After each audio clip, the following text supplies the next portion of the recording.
بازیچہ اطفال ہے دنیا میرے آگے، ہوتا ہے ہر روز ایک تماشا میرے آگے۔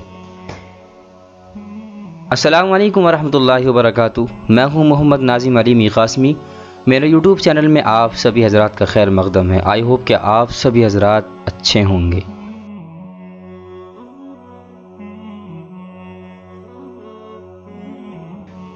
معزز ناظرین، کہتے ہیں کہ دنیا گول ہے۔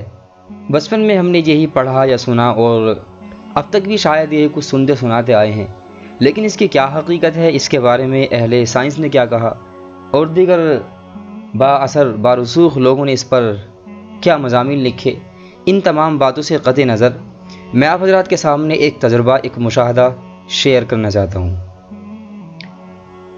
میں آپ کو لیے چلتا ہوں شیخ الاسلام مفتی محمد تقی عثمانی صاحب کی کتاب دنیا میرے آگے۔ جی ہاں، اس کتاب کے اندر حضرت نے اپنے مختلف سفر ناموں کو تحریر کیا ہے، مرتب کیا ہے، اور اسی حوالے سے کہ دنیا گول ہے، ایک بڑی دلچسپ بات حضرت نے تحریر فرمائی ہے۔ مجھے امید ہے کہ آپ حضرات اگر اس کو سنیں گے تو آپ ضرور ورطۂ حیرت میں پڑ جائیں گے۔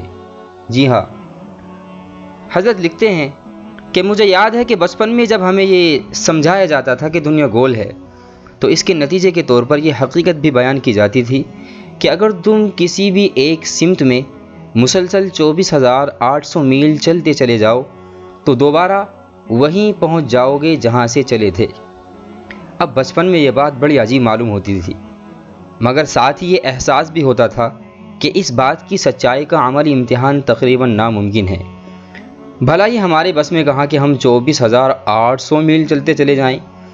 اس وقت یہ تصور بھی نہیں تھا کہ بڑے ہو کر یہ تجربہ ہمیں بھی کرنے کی نوبت آئے گی، لیکن چند روز پہلے یہ نوبت آ ہی گئی۔ حالات ایسے پیدا ہوئے کہ مجھے 13 دن واقعتاً زمین کے گرد اس طرح سفر کرنا پڑا کہ تقریباً ایک ہی سمت یعنی مغرب میں مسلسل سفر کرتے ہوئے دوبارہ وہی پہنچ گیا جہاں سے چلا تھا۔ عجیب بات ہے دوستو۔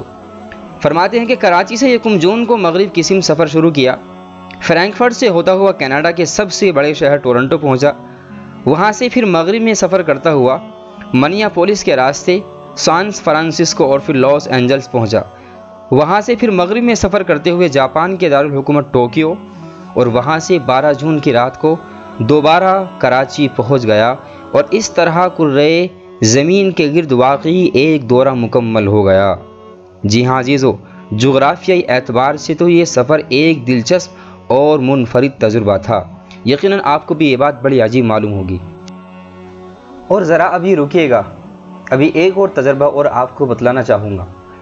عموماً ہمارے ہندوستان کے اندر ہم دیکھتے ہیں کہ عصر سے مغرب کے درمیان کا جو وقت ہوتا ہے وہ حد سے حد 1 گھنٹہ یا سوا گھنٹہ اتنا ہی وقفہ ہوتا ہے عصر سے مغرب کے درمیان کا، لیکن حضرت نے اس بارے میں بھی ایک بڑی دلچسپ بات لکھی ہے۔